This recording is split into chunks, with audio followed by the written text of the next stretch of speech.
Hey guys, my son and I had some fun building something together, and I thought I'd tell you guys a little bit about it separate from him to let you know what's going on. He found, for lack of a better term, it was a stick about yay long. Okay, it stuck out a little bit further, had a, whatever you want to call it, a tuber, whatever they call them. And whatever you want to call it in the middle of it. So we brought it home, okay, because he thought it looked like a shushing stick. For those of you who have watched the movie Home, you immediately know what I'm talking about. Those who haven't, it's a good movie. Enjoy it.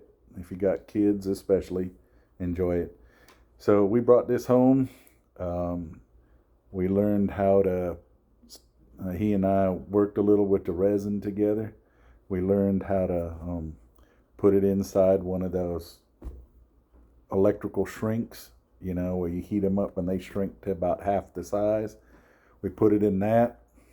Only problem is we actually put it in wrong, but that was fine. He wanted to do it a certain way and he learned from it. Normally I always suggest to people put the bigger side down when you put it in the thing, because the resin easily fills up. Sometimes when you have it like this, the shrink gets so tight that the resin doesn't get down all the way. And as you can see, that kind of happened on this a little bit. It also leaves some air voids that crystallize. You can see that happen. Whereas if it's the other way around, the resin keeps sinking. Okay. Then once we pulled it out, we noticed there were some voids, which was to be expected. So we rough shaped it first, and we filled the voids a little bit with black super glue. The resin we mixed up, it's got some color, got some glow in the dark. It changes in the heat. He already knew a lot about sanding, so I just sanded it up quick for him while he was at school one day. So now we finished it. As you can see, the grain is incredible on this thing. Okay. The resin, we'll learn.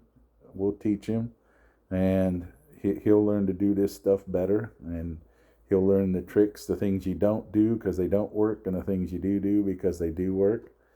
And anyway, it was a fun project, and now he's got a shushing stick. Bonk.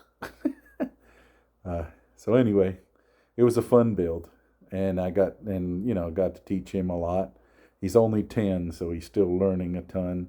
But hey, he's learning. I learned a lot of stuff at that age too. Not necessarily what I'm doing now, but I did learn a fair amount. Take care, guys. If you got kids, take them to the workshop. Don't be afraid.